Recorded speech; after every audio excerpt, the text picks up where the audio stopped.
اللہ نے سارے نبیوں میں سب سے اعلیٰ، سب سے افضل، سب سے برتر، سب سے خوبصورت جناب رسول اللہ صلی اللہ تعالی علیہ وسلم کی ہستی کو پیدا فرمایا، اور سارے عالم کے انسانوں کے لیے نبی کا اعلان فرمایا کہ قل یا ایھا الناس انی رسول اللہ الیکم جمیعا، اب میں تم ساری دنیا کا رسول بن کے آیا ہوں۔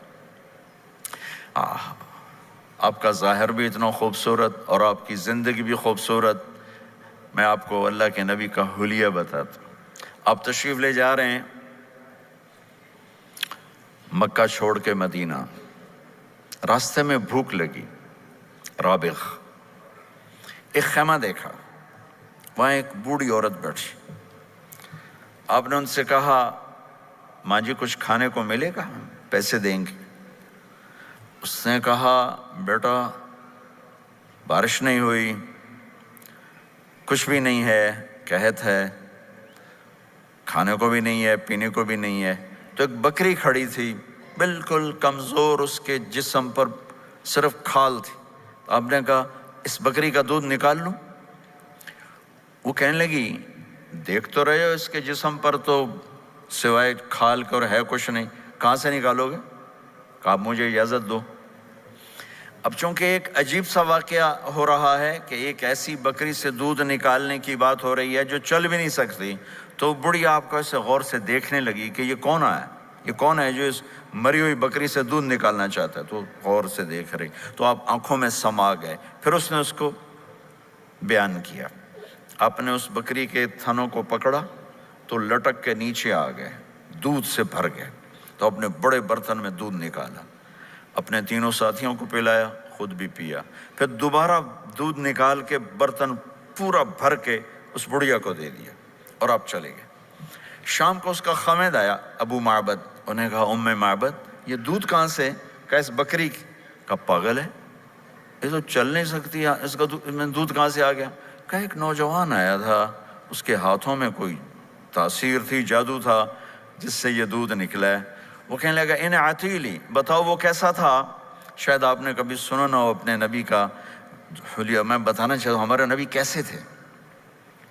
رأیت رجلا ظاہر الوضاء ابلج الوجه حسن الخلق لم تعبه ثجلة ولم تجرب به سعلة وصيم قصيم في عينيه دعج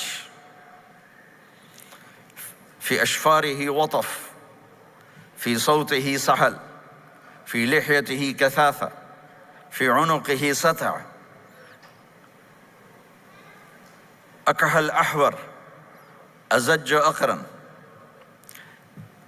إن صمت فعليه الوقار وإن تكلم فسماه وعلاه البهاء أجمله وأبهاه من بعيد وأحسنه وأحلاه من قريب كأن منطقه خرزات نذب يتحدرن فصل لا هزر ولا نزر سبحان الله لم تقتحم عين من قصر ولا تشنه من طول ربعة انظر الثلاثة غصن بين غصنين۔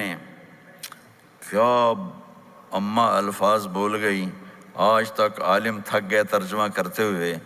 کہنے لگی میں تمہیں کیا بتاؤں، میں نے ایک شخص دیکھا، مجھے لگا جیسے 14ویں کا چاند ہی کپڑے پہن کے زمین پہ آ گیا۔ ظاہر الوضاء ابلج الوجه، چمکتا چہرہ۔ میں پورا آپ کو ایک اور حدیث بھی ساتھ جمع کر لیتا ہوں۔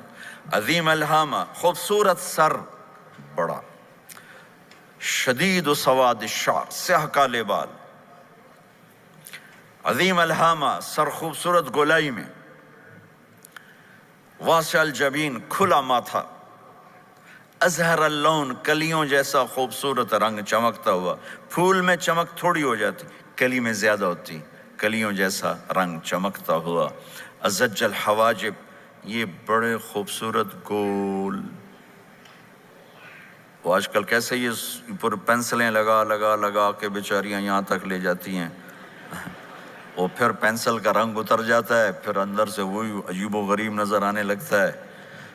تو میرے نبی کی اللہ نے ایسے خود بنا دی، ایسے پورے چلتی ہوئی یہاں تک آتی تھی۔ من غیر قرن، یہاں بال نہیں تھے، یہاں یہ جگہ خالی تھی۔ جن کے ہوتے ہیں وہ بیچاری یہاں سے نکال ہائے ہائے بھی کرتے ہیں اور نکالتے بھی ہیں۔ من غیر قرن، یہاں بال نہیں تھے۔ بینہما عرق یدرہ الغضب، یہاں ایک وین تھی، وین جب آپ کو غصہ آتا تھا تو آپ غصے کو برداشت کرتے تھے، نکالتے نہیں تھے، برداشت کرتے، تو وہ یہاں ایسے حرکت کرنا شروع کر دیتی تھی، تو اس سے پتہ چلتا تھا کہ اللہ کے نبی غصے میں بیٹھے ہوئے ہیں۔ فی عینیہ دعج، آنکھ بڑی خوبصورت، موٹی، سیاہ، اشکل، لمبی، اہدب، یہ بال بڑے لمبے، اکحل، بغیر سرمے کے سرمہ لگا ہوا، انجل، ابرج، اہدب، احوج، ادعج، اکحل، یہ سب نام میرے نبی کی آنکھوں کے ہیں کہ اللہ نے ایسی خوبصورت آنکھ کائنات میں اور کسی کو نہیں تھی۔ حسین آنکھ تھی، اس میں باریک سرخ دھاریاں تھیں، اور سیاہی سیاہ تھی، سفیدی سفید تھی۔ جب آپ آنکھ اٹھا کے کسی کو دیکھتے تھے کوئی آپ کی آنکھوں میں آنکھیں نہیں ڈال سکتا، سب ایسے ہو جاتے تھے۔ اس لیے میرے نبی یوں نہیں دیکھتے تھے، لوگ ایسے دیکھتے تھے، جل نظرہ الملاحظہ، ایسے جب کبھی آنکھ اٹھتی تھی پھر سب آپ کے سامنے یوں ہو جاتے تھے، کوئی آپ کے چہرے پہ نظر نہیں ڈال سکتا تھا۔ فی اشفارہ وطف، خوبصورت بال، اخن العرنین، ناک تھوڑا سا یہاں سے اٹھا ہوا، یہاں سے باریک، لہو نور یعلوہ، یہاں نور نظر آتا تھا اسے چمکتا ہوا۔ ضلیع الفم، ہونٹ بڑے خوبصورت، کھلے ہوئے اور چوڑے منہ کے ساتھ۔ اشنب براق الثنایا مفلج الاسنان، دانت ایسے گولائی میں خوبصورت چمکتے ہوئے، جب کبھی آپ مسکراتے آپ کے دانتوں کا نور دیواروں پہ پڑتا ہوا نظر آیا کرتا تھا۔ ایسے حسین دانت تھے ہمارے نبی کے کہ دانتوں سے نور نکل کے دیواروں پہ پڑتا ہوا نظر آتا تھا۔ یہ 4 دانتوں میں تھوڑا فاصلہ تھا، باریک سا فاصلہ تھا، اس میں سے ایسے روشنیاں نکلتی تھیں آپ کی مسکراہٹ کے دوران۔ سہل الخدین، یہ گال آپ کے نہ ایسے نیچے کہ کمزور ہوں، نہ ایسے ابھرے ہوئے کہ برے نظر آئیں۔ کث اللحیہ، داڑھی بڑی خوبصورت گھنی، نیم گھنگریالے، اور داڑھی میں سر میں 14 سفید بال تھے، اور ایک روایت میں 20 سفید بال تھے۔ اور کأن عنقہ جید دمیہ، اور آپ کی یہ گردن مبارک سراہی کی طرح لمبی اور خوبصورت گولائی میں، جیسے کسی نے گھڑ کے آپ کی گردن کو بنایا ہوا ہو۔ اور آواز میں جادو، فی صوتہ سحل، آواز میں جادو، آواز میں کشش، آواز میں گرفت۔ طفیل بن عامر ایک بڑے عرب سردار ہیں، وہ مکے میں آئے، لوگوں نے کہا ایک جادوگر ہے جس کو سناتا ہے اس کا ہو جاتا ہے، تم اس کے نہ سننا۔ انہیں ڈر کے اپنے کان میں روئی ڈال لی کہ میں سنتا ہی نہیں۔ طواف کر رہے تھے، آپ پہ نظر پڑی، آپ نماز پڑھ رہے تھے ایک طرف کھڑے ہو کر، تو نظر پڑی تو کھچ گیا دل، تو کہنے لگے من ہوا، یہ کون ہے؟ تو مکے والوں نے کہا ہوا، یہ وہی جادوگر ہے۔ تو طفیل کہنے لگے میری جی میں آیا، تو اتنا بڑا سمجھدار آدمی ہے، یہ اتنا خوبصورت انسان میرے خیال میں جادوگر نہیں ہو سکتا، میں اس کی سنتا ہوں، اگر اچھی بات ہوگی تو لے لوں گا، غلط ہوگی چھوڑ دوں گا۔ تو طواف پورا کر کے آپ کے پاس آ کے بیٹھ گیا، آپ نے سلام پھیرا، تو طفیل کہنے لگا ما تقول یا محمد، کیا کہتے ہو محمد، کچھ سناؤ۔ تو آپ نے چند جملے بولے، ان الحمد للہ احمدہ واستعینہ واؤمن بہ واتوکل علیہ من یہدہ اللہ فلا مضل لہ ومن یضللہ فلا ہادی لہ۔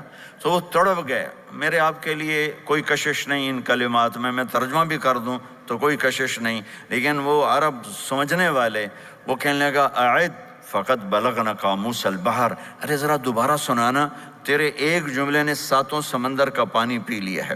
تو آپ نے دوبارہ سنایا، ان الحمد للہ احمدہ واستعینہ واؤمن بہ واتوکل علیہ من یہدہ اللہ فلا مضل لہ ومن یضللہ فلا ہادی لہ۔ تو کہنے لگا مجھے کلمہ پڑھا دے۔